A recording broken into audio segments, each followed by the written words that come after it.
we will continue with the diagnostic evaluation for pneumonia. So generally we will be doing starting with the physical examination. We will go with blood investigations, radiological findings, and based on these all findings we will be deciding on indication for hospital admission in children. So physical examination, regarding physical examination, the first step is inspection. We will be monitoring the chest movements, and usually it will be diminished on the affected side, and intercostal fullness may be present if it is associated with effusion, and there is no mediastinal shift. Usually there may not be any mediastinal shift initially with the patient with pneumonia.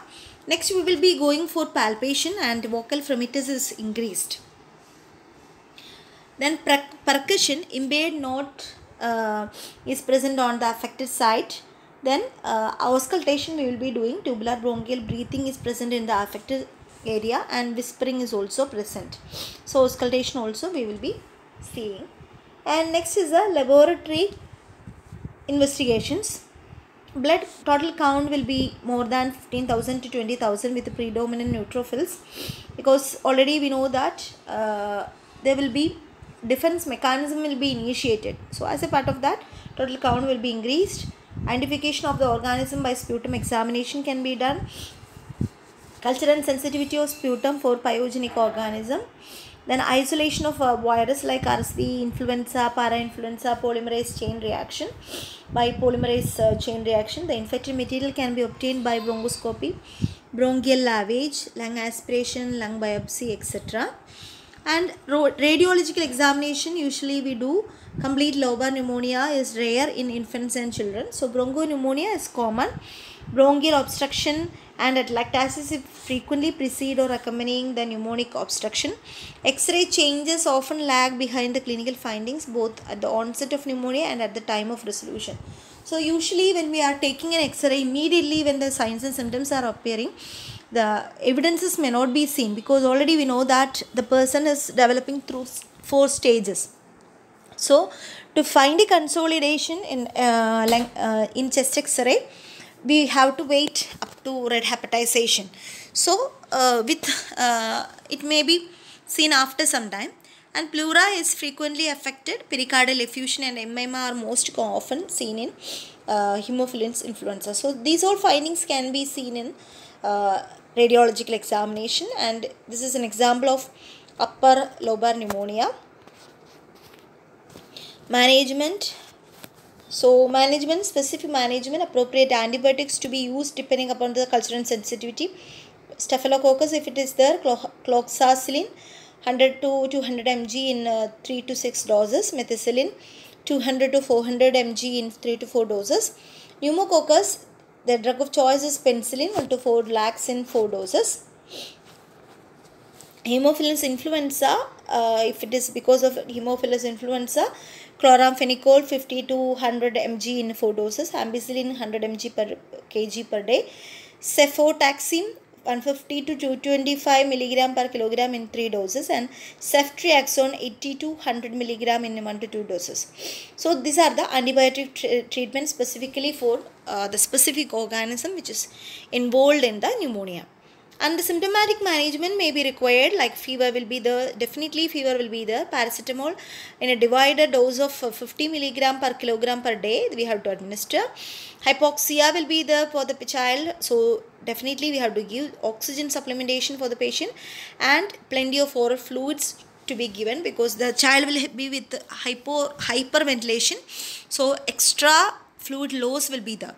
So we have to give oral fluids sufficiently. So in an uncomplicated infection which is moderate to mild to moderate in severity and without risk factors, if it is an bacterial pneumonia, it is a recommendation that is amoxicillin 60 mg per kilogram in 2 doses, amoxicillin or clovelinate 60 mg per kilogram, and risk factors are present, we have to administer amoxicillin bar clovelinate 60 mg per kg in 2 doses. So next is regarding the complications and prognosis of pneumonia, that is prior pneumonic effusion, empyema, retention of sputum causing collapse, thromboembolic diseases, pneumothorax particularly with staphylococci, suppurative pneumonia, ARDS, renal failure, multi-organ failure, hepatitis, pericarditis and myocarditis, meningoencephalitis. So these are the complications and prognosis of pneumonia. Regarding the prognosis, majority of children recover from pneumonia rapidly and completely if treated properly. Completely C good data.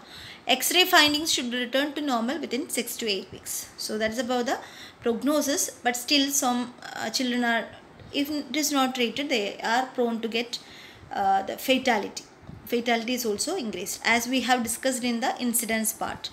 Then prevention, there are several vaccines like pneumococcal vaccine. It protects against the Streptococcus pneumoniae bacteria, and that can cause meningitis and pneumonia. So these are the nursing management. Ineffective clearance related to inflammation and constriction, spasm of the bronchial tree. So interventions can be allow child to assume position of comfort. Tripod position, already in epiglottitis we have seen the tripod position, how the child will be sitting. So that position usually in respiratory infections children will be comfortable. Administer oxygen by face mask to maintain the saturation level. Administer rescue medicines either orally or through nebulization. Assess the child's response to rescue medicines. Observe or exacerbation of asthma symptoms. Encourage small amount of oral fluids. Titrate and wean oxygen concentration according to patient saturation level. Control or eradicate allergens, irritants and other precipitating factors. Next is ineffective breathing pattern related to pulmonary infection. So these are the some of the interventions that you can write down. Impaired gas exchange related to increased mucus secretion and bronchospasm.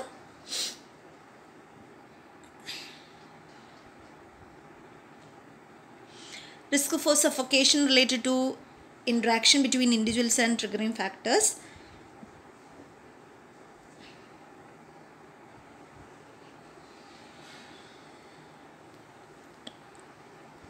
Interrupted family processes related to child with a chronic illness.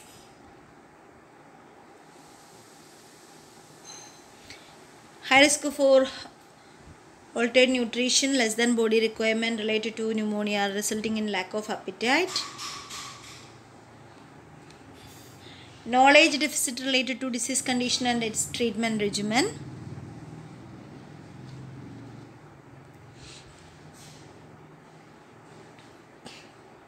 So this is about the disease condition pneumonia. So thank you for kindly listening. Write the notes and submit in the assignment part. Thank you.